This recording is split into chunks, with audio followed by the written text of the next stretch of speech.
अस्सलामुअलैकुम, मैं हूं आबिद दिलीप। आपको मकबूजा कश्मीर से एक इंतहाई बड़ी खबर दे रहे हैं। मकबूजा कश्मीर के अंदर जो मुजाहिदीन है उन्होंने हमला किया।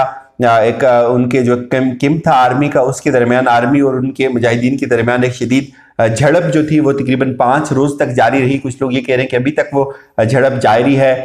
इसमें ये जो कार्रवाइयाँ हैं मुजाहिदीन की, ये बड़े जोर पकड़ रही हैं वादी के अंदर, मुख्तलिफ डिस्ट्रिक्ट के अंदर। और इस बड़ी कार्रवाई में जो तकरीबन 5 रोज तक जारी रही, जिसमें इंडिया के तकरीबन 13 से जायद फौजियों को जहन्नम वासिल किया, मुजाहिदीन ने 5 मुजाहिदीन शहीद हुए।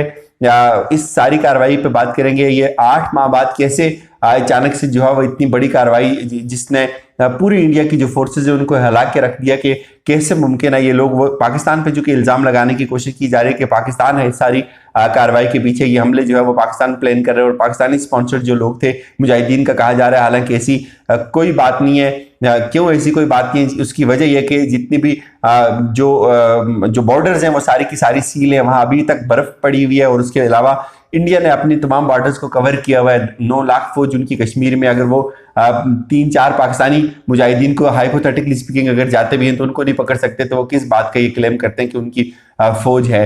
ये एक इंतहाई दिलचस्प बात है कि 8 महीने के अंदर लोग समझते थे कि कश्मीर की जो बात है वो दब गई है, ये कश्मीरियों ने इंडिया का जो ऑक्यूपेशन है या जो जबर है उसको कबूल कर लिया है। ऐसा बिल्कुल भी नहीं है। बहुत ज्यादा लोगों की मजबूरियां होती हैं। जाहिर है, एक तरफ आपके पास इतनी बड़ी आर्मी, उसके पास इतना लेटेस्ट असला, उसके अलावा कर्फ्यू, और आप घरों से बाहर नहीं निकल सकते। और उसके बावजूद भी जो लोग इस जंग का हिस्सा बनते हैं, अपनी आज़ादी की जंग का, वो उनको इस बात का यकीन होता है कि उनके पास शहादत के अलावा कोई ऑप्शन नहीं होगा। जाहिर है, एक तरफ आपके पास दुनिया का लेटेस्ट असला होता है, दुनिया की जो है वो लेटेस्ट असले के साथ आप मुकाबला उसका कब तक AK-47 से कर सकते हैं, या पत्थरों से कर सकते हैं, या नॉर्मल गनों से कर सकते हैं, जब आपको कोई बेक नहीं करता, जब आप अपनी बसात खुद या अपनी बसात के तहत जो है वो चीज़ों को करते हैं। ये एक उन मुजाहिदीन का बहुत बड़ा अलमिया है, उनका हाथ पकड़ने वाला कोई नहीं है। रूस में हमने रूस के खिलाफ जो अफगानिस्तान में जंग हुई थी, तो उसमें बेशुमार असला दिया गया था, अमेरिका की तरफ से भी आया था, और वो लेटेस्ट असला था और वो बहुत सारे लोगों ने इस्तेमाल किया। उसकी सारी चीज़ें हैं। लेकिन आज अनफॉर्चुनेटली 8 माह के अंदर जो कश्मीरियों ने सहा, जो कश्मीरी मुजाहिदीन अपनी बसात, मैं कहता हूँ तारीख में अगर मज़ाहमत की जो हिस्ट्री लिखी जाएगी उसमें कश्मीरी सबसे टॉप पे आएंगे, इसलिए कि नहते कश्मीरी। फ़लस्तीन का हाँ जिक्र हमें ज़रूर करना चाहिए, लेकिन जो कश्मीरी है वो भी किसी से कम नहीं है। ये जो बड़ा हमला था मुजाहिदीन का, इसमें तकरीबन 23 से जायद जो उनकी फोर्सेस के जो लोग हैं, जो उनके फौजी हैं, उनको शदीद तरीन जख्मी किया हुआ है। उनकी हालत तशवीशनाक है। और 15 से जायद लोग, 13 की तो जो फिगर है उनका अपना मीडिया इस बात को रिपोर्ट कर रहा है कि 13 उनके फौजी जो है वो जहन्नम वासिल हुए। खबर हमारे पास 2 दिन पहले भी थी, लेकिन ये कंफर्म नहीं हो रही थी, इसलिए इसको टाइम लग गया कंफर्म होने में। फिर ये ऑपरेशन जो था ये 5 रोज तक मुसलसल जारी रहा। हेलीकॉप्टर उन्होंने इस्तेमाल किए इसको ख़त्म करने के लिए, और बहुत ज़्यादा उस हेवी मशीन गने इस्तेमाल की। केरन सेक्टर के अंदर हुई एक कार्रवाई, फिर पुलवामा के अंदर एक कार्रवाई हुई। उनकी जो पैरा मिलिट्री फोर्स है उसके कमांडिंग ऑफिसर थे, 9 कमांडोज उस फोर्स के जो है वो जहन्नम वासिल हुए, और बाकी दूसरी फोर्सेस के तकरीबन ये 13 वो बता रहे हैं, और 15 से ज़्यादा हमारे पास जो फिगर्स आ रही हैं, और 23 लोगों को शदीद जख्मी किया हुआ है। उनकी हालत भी जो है वो तशवीशनाक बताई जा रही है। इंडिया ने इल्ज़ाम लगाया कि पाकिस्तान ने किया, लेकिन ऐसी कोई बात नहीं है। मैंने आपको पहले बताया कि पाकिस्तान की इमरान खान के इस मौक़िफ़ के बाद पाकिस्तान ने इस चीज़ पे ना सोचा और ना इसको अपनाया, और ना इस तरफ ध्यान देने की कोशिश की, और ना इसको एक ऑप्शन के तौर पे इस्तेमाल किया। और जितने भी आज़ाद कश्मीर के अंदर लोग इस सोच के हामिल हैं उनको भी जो है वो बंद कर दिया गया। उनको भी आपको खुद पता है कि पाकिस्तान के अंदर जो मुजाहिदीन के कैंप थे उनको ख़त्म कर दिया। हाफिज सईद साहब पे पाबंदी लग गई, उनको कैद में डाल दिया। तो ये सारी की सारी जो पॉलिसी थी ये पाकिस्तान की पॉलिसी थी, लेकिन वहाँ के जो लोकल लोग हैं उन्होंने इस चीज़ को कबूल नहीं किया। वो बर्फ़ है, चाहे कर्फ्यू है, चाहे कोरोना वायरस है, जितने भी हालात जैसे भी हैं, उन लोगों ने साबित किया कि उनके पास अगर असला होगा वो नौजवान अपनी जान हथेली पे रख के बाहर निकलते हैं। और वो इंडिया की फौज इस वक्त चौंक के रह गई है कि ये कैसे मुमकिन हुआ है कि इतनी बड़ी कार्रवाई हुई है, जिसमें 5-6 मुजाहिदीन थे जो शहीद हो गए।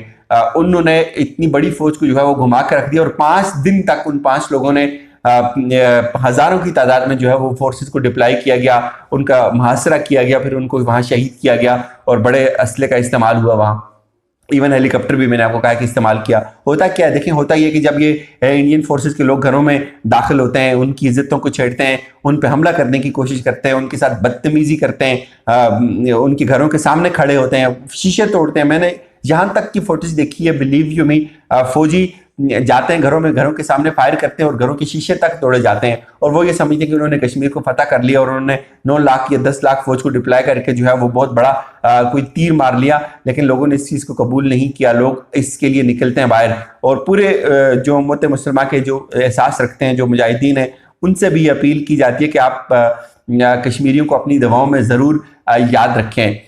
एक और मैं आपको एक चीज़ बताऊं कि आज हमें इस बात का ज़रूर एक लम्हे के लिए, हमें एक लम्हे के लिए दिल पे हाथ रख के हमें सोचना चाहिए कि कर्फ्यू क्या चीज़ होती है। आज इमरान खान साहब ने एक इतने बड़े पैकेज का ऐलान किया पाकिस्तान में, किस लिए ऐलान किया? कि इसलिए कि गरीब लोग जो हैं वो भूखे मर जाएंगे। ये 8 माह से क्या कश्मीर के अंदर गरीब लोग नहीं थे? ये मैं उनकी सिर्फ दुख की और उनकी परेशानी की और उनके मसाइब की आपको बात कर रहा हूँ। जाहिर है मकबूजा कश्मीर के अंदर के लिए तो पाकिस्तान पैकेज अनाउंस नहीं कर सकता, लेकिन मैं आपको कंपैरेटिवली एक ऐसी चीज बता रहा हूँ जिससे आपको इस बात का एहसास कम से कम जरूर होना चाहिए कि उन कश्मीरियों ने किस कयामत से, किस तकलीफ से और किन मसाइब से वो गुजरे होंगे इन 8 महीनों के अंदर। आज हम ये एक टीम तश्कील दे रहे हैं कि हमारे जो गरीब लोग हैं उन तक राशन पहुंचे, उनकी रजिस्ट्रेशन हो। हम 1 करोड़ से ज्यादा लोगों को जो है वो रजिस्टर कर रहे हैं। क्या कश्मीर के अंदर तकलीफ नहीं आई होगी? क्या कश्मीर के अंदर जो एक हमारा जो लॉकडाउन या हमारा जो कर्फ्यू था, हम जो कर्फ्यू की तरफ गए, हम एलानिया कर्फ्यू की तरफ गए, और हमारी अपनी गवर्नमेंट, हमारी सारे इदारे, दुकानें खुली हैं, हमारे इदारे जो है वो ताउन कर रहे हैं, लोगों को राशन पहुंचा रहे हैं। कश्मीर के अंदर क्या हुआ? कश्मीर के अंदर इंडिया की फौज आई, 25 तारीख को आई और सब कुछ बंद हो गया, बाजार बंद, सड़कें बंद, ट्रैफिक बंद, सब लोगों की जॉब्स खत्म, लोग घरों के अंदर महसूर हो गए, जिसकी रेडी थी वो भी बंद हो गई। क्या कुछ नहीं हुआ होगा? देखिए हमने फेसबुक पे अपना वक्त गुजारा, हमने यूट्यूब पे अपना वक्त गुजार रहे हैं, हम अभी हमें 10-15 दिन हुए और हम सड़कों पे निकल रहे हैं, हमें कोई पूछने वाला नहीं है, हम आसानी से अपनी मर्जी की चीजें कर रहे हैं, हम अपनी मर्जी का सामान लेके आ रहे हैं, हम आज़ाद हैं अपने हर मामले में, हमारा वक्त बहुत अच्छा गुजरता है, हम फोन कॉल्स कर रहे हैं, हमें इंटरनेट की सहूलत है, हमें यूट्यूब की, हमें फेसबुक की सहूलत है, व्हाट्सएप है। कश्मीरियों ने क्या किया होगा? जब ना उनके पास इंटरनेट था, ना उनके पास फोन था, ना उनके पास उनकी जॉब थी, उनके घरों में कितने फाके आए होंगे, कितनी रेडियां कश्मीर में बंद हुई होंगी, कितने रोजगार इस फाकियत की वजह से जो है वो खत्म हुए, कितने लोगों के जो तालीमी कैरियर थे वो तबाह हुए। आज तो हम ऑनलाइन क्लासेस की बात कर रहे हैं यहाँ कश्मीर में। आप इस चीज को जहन में रख के, आज की इन हालात को जहन में रख के कश्मीर पे आप क्यास करें कि उन लोगों ने किस तकलीफ से वक्त को काटा होगा, जिनकी कोई सदा आपने 8 महीने नहीं सुनी, जिनका कोई नोहा आपने 8 महीने नहीं सुना, जिनकी भूख को आपने 8 महीने नहीं सुना, जिनकी बेबसी को आज तक हमने नहीं सुना कि वहां क्या हो रहा है, या इन 8 महीनों के अंदर कोई एक ऐसा कमीशन वहां गया हो जिसने उन लोगों के मसाइल को बताया हो, जिसने उन लोगों की कहानियों को, हर घर से यकीन माने एक कहानी निकलेगी, हर घर से एक दुख की दास्तान निकलेगी, किस तरह से उन लोगों ने, उनके पास इलाज, हम तो आज हमारे हॉस्पिटल्स खुले, हम इलाज की बात कर रहे हैं, उन लोगों के पास इलाज के लिए दुआएं खत्म हो जाती थी। मुझे एक कश्मीर से आए हुए एक दोस्त मिले, उन्होंने कहा कि 1 महीने तक तो इतना, पहले डेढ़ महीने तक इतना मसला था कि हम हमारे सामने हमारे चाचा का घर था, हम एक सड़क नहीं क्रॉस कर सके अपने चाचा के घर जाने के लिए। 1 महीने तक हमें अपने चाचा के घर का, जो बिल्कुल एक सड़क के पार उनका घर था, हम वहां उनका हमें नहीं पता था कि वो किस हाल में और वो किस तकलीफ में है। ये सूरत हाल कश्मीरियों ने गुजारी है इस पे 8 महीने, और अभी तक वो इससे गुजर रहे हैं। कि अभी 2G वहां आ गया, हल्की फुल्की बात हो रही है, लेकिन अभी तक वो लोग अपने दिल की बात नहीं कर सकते, अभी तक वो लोग बता नहीं सकते कि हमारी कहानियां क्या हुई, हम पे क्या क्या बीते। तो ये एक एहसास के लिए मैंने ये बात की कि कितना मुश्किल होता है। जहां तक कश्मीर की आज़ादी का ताल्लुक है, कश्मीरी नौजवान हैं, उनके अंदर अल्हम्दुलिल्लाह गैरत है, वो कभी भी इंडिया को इस तरह से कबूल नहीं कर सकते। इंडिया जितने मर्जी ख्वाब देखे। हाँ, ये भी ज़रूर हुआ, मैं चूंकि बीच में बिजी था तो मैं वीडियोस नहीं कर सका। कश्मीर का उन्होंने एक और कानून मंजूर कर दिया जिसमें कश्मीर की जो ज़मीन है उसको दिया जाएगा इंडिया के कुछ लोगों को, जो इंडिया के ऑफिसर्स हैं उनको दिया जाएगा, इंडियन नेशनल लोगों को दिया जाएगा, उनको वहाँ जो सर्टिफिकेट्स हैं वो जारी किए जाएंगे, उनको वहाँ सुकूनत दी जाएगी। ये भी एक इंतहाई बड़ा हमला है कश्मीर की शनाख्त पे, कश्मीर की वादनीयत पे, लेकिन कश्मीरी कभी भी इंशाल्लाह इसको कबूल नहीं करेंगे। कश्मीरियों ने ये चीज़ तय कर ली है नाज़रीन कि वो शहादत को तरजीह देंगे, वो अपनी जान से गुजर जाएंगे, लेकिन वो कभी कश्मीर का सौदा नहीं होने देंगे हिंदुस्तान के हाथों, और ना कभी हिंदुस्तान के हाथों वो जो है वो मजबूर होंगे और इस सारी सारी चीज़ों को वो इतनी आसानी से तस्लीम करेंगे। आज बड़ा दिन है, कश्मीरियों को अपनी दुआओं में याद रखें। मुझे इजाज़त दीजिए, खुदा हाफिज़।